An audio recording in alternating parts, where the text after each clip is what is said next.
प्रधानमंत्री नरेंद्र मोदी ने नई दिल्ली के लाल किले में पहले भारतीय कला, वास्तुकला और डिजाइन द्विवार्षिक महोत्सव का उद्घाटन किया। श्री मोदी ने कहा, आत्मनिर्भर Bharat centre for design Bharat के अद्वितीय और दुर्लभ शिल्प को बढ़ावा देने का एक मंच प्रदान करेगा।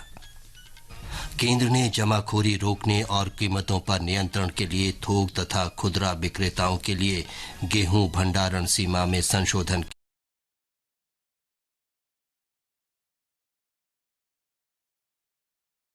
किया।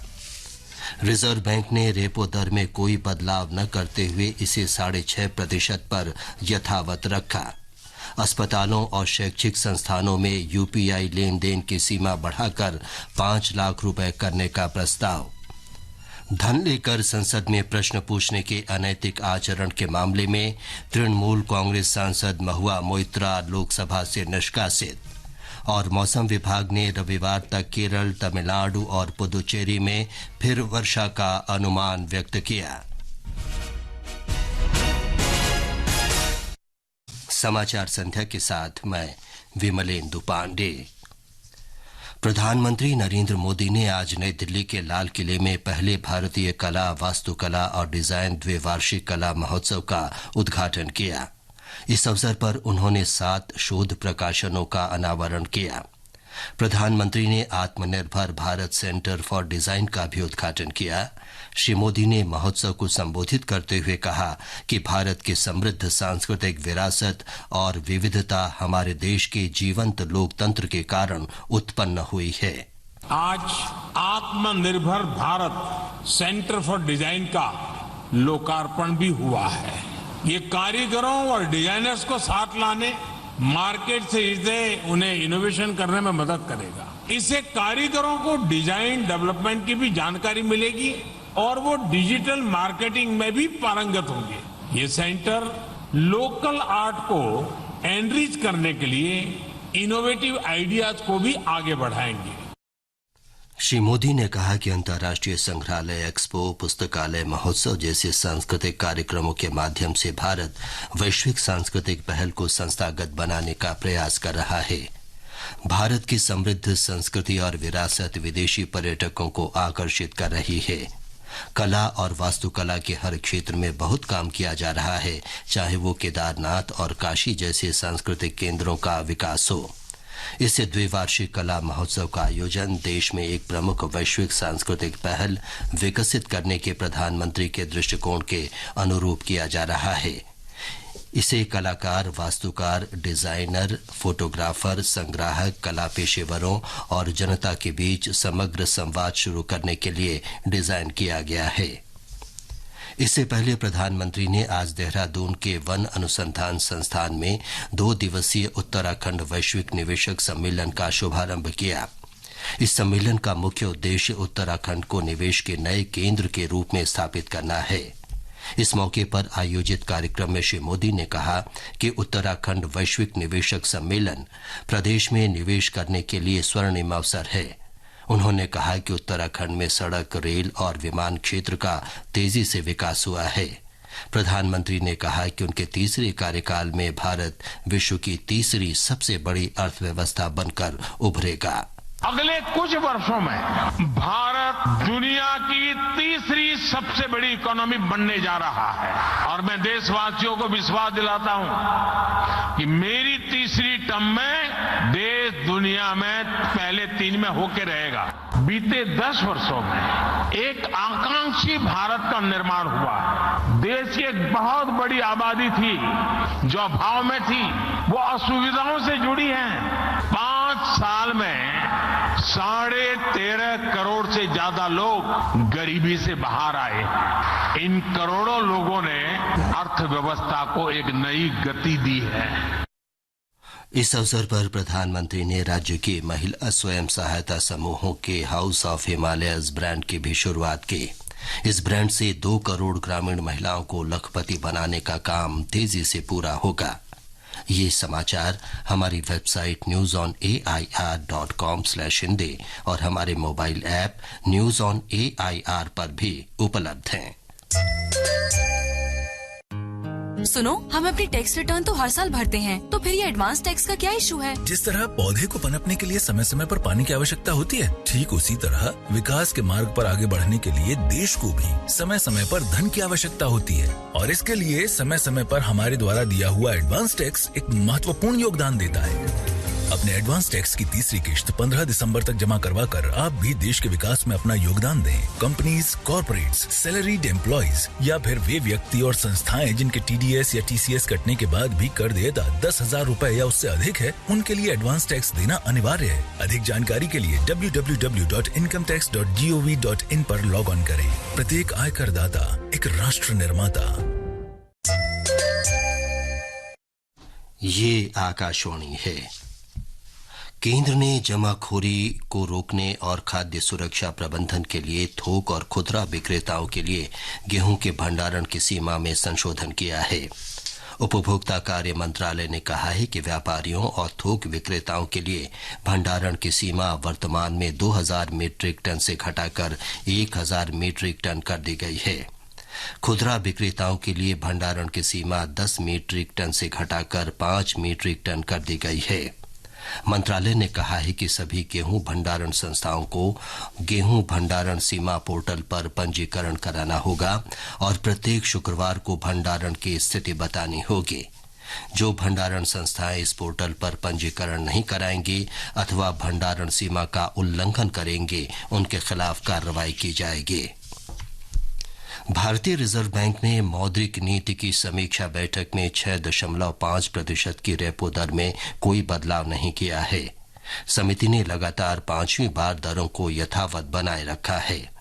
रिजर्व बैंक के गवर्नर शक्तिकांत दास ने बताया कि चालू वित्त वर्ष के लिए वास्तविक सकल घरेलू उत्पाद दर का अनुमान 6.5% से बढ़ाकर 7% कर दिया है।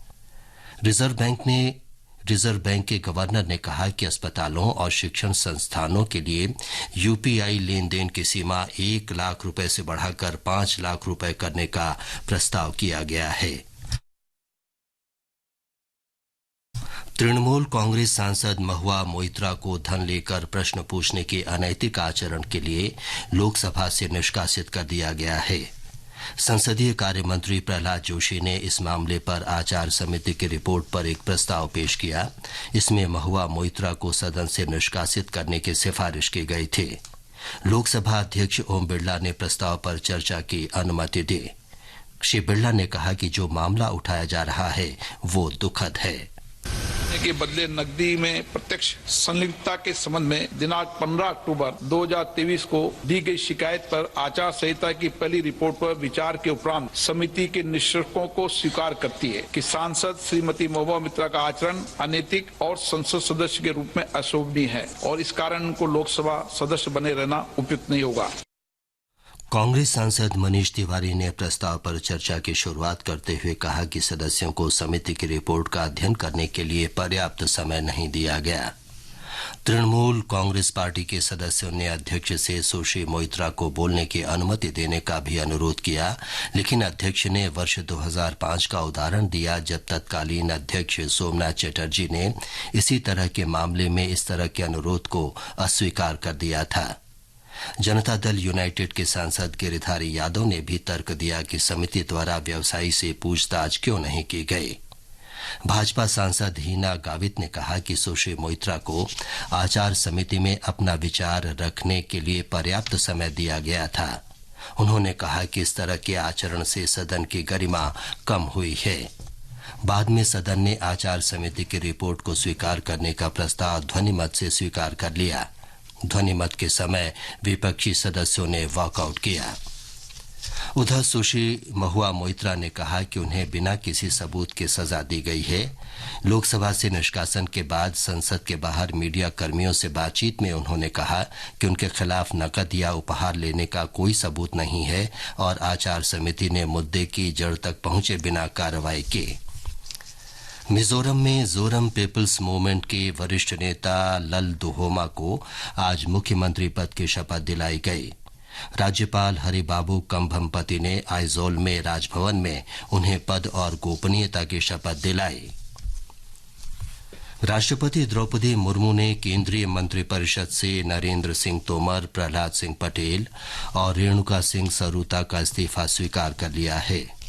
केंद्रीय मंत्री अर्जुन मुंडा को जनजातीय कार्य मंत्रालय के अलावा कृषि और किसान कल्याण मंत्रालय का अतिरिक्त प्रभार सौंपा गया है। केंद्रीय राज्य मंत्री शोभा करंदलाजे को कृषि के अलावा खाद्य प्रसंस्करण उद्योग राज्य मंत्री का प्रभार भी सौंपा गया है। राजीव चंद्रशेखर को उनके मौजूदा विभागों के अतिरिक्त जल शक्ति राज्य मंत्री और डॉक्टर भारती प्रवीण पवार को जनजातीय कार्य मंत्रालय के राज्य मंत्री का प्रभार सौंपा गया है। ये समाचार आप आकाशवाणी से सुन रहे हैं। समाचार संध्या में आपका फिर स्वागत है। विकसित भारत संकल्प यात्रा देश भर में प्रेरक यात्रा बनकर लोगों को आकर्षित कर रही है। इसके अंतर्गत हिमाचल प्रदेश के विभिन्न पंचायतों में भी लोगों को केंद्र सरकार की जन कल्याणकारी योजनाओं की जानकारी दी जा रही है। कांगड़ा जिले में 16 विधानसभा क्षेत्र की धोरण पंचायत में विकसित भारत संकल्प यात्रा के माध्यम से लोगों ने केंद्र सरकार की विभिन्न योजनाओं की जानकारी ली। इस दौरान प्रधानमंत्री उज्ज्वला योजना, किसान सम्मान निधि योजना और स्वच्छ भारत ग्रामीण मिशन के लाभार्थियों ने कहा कि योजनाओं से मिले लाभ से उनके जीवन स्तर में व्यापक बदलाव आया है। मेरा नाम पूजा देवी, मैं ग्राम पंचायत धोरण से हूँ। मोदी जी ने हमें गैस कनेक्शन दिए हैं उस योजना के। पहले हमें जंगल जाना पड़ता था, वहाँ से लकड़ी इकट्ठी करनी पड़ती थी, लानी पड़ती थी। अब हमें गैस मिली, उसकी वजह से हमारा जो टाइम जो है वो हम बच्चों पर बिताते हैं और मोदी जी का बहुत बहुत धन्यवाद है। मेरा नाम सुरेश कुमारी है, मैं धोरण पंचायत गांव धोल्टा वार्ड नंबर 3 की हूँ। मुझे 12,000 रुपया मोदी जी की तरफ से तो टॉयलेट बनाने के लिए मिला है। पहले हम बाहर जाते थे खुले में, जिससे कि हम बहुत ही शर्म महसूस करते थे, इसलिए हमें इसकी बहुत ही सुविधा मिली है, इसलिए हम मोदी जी का बहुत ही धन्यवाद करते हैं। जम्मू कश्मीर में विकसित भारत संकल्प यात्रा रियासी जिले के पंथाल ब्लॉक में सूल गांव में पहुंची। लोगों ने प्रधानमंत्री नरेंद्र मोदी के संदेश को सुना। विकसित भारत संकल्प यात्रा से महाराष्ट्र के ग्रामीण और शहरी क्षेत्रों में नागरिकों को लाभ मिल रहा है। यात्रा में बड़ी संख्या में लोग पहुंच रहे हैं और केंद्र सरकार की योजनाओं की जानकारी ले रहे हैं। संकल्प यात्रा लातूर जिले के नागजारी पहुंची। मौसम विभाग ने रविवार तक दक्षिण प्रायद्वीप में 1-2 स्थानों पर भारी वर्षा होने की संभावना व्यक्त की है। अगले 4 से 5 दिनों में केरल, तमिलनाडु, पुदुचेरी, कराईकल और लक्षद्वीप में विभिन्न स्थानों पर हल्की से मध्यम वर्षा होने और कहीं-कहीं बादल गरजने और बिजली चमकने की संभावना व्यक्त की है।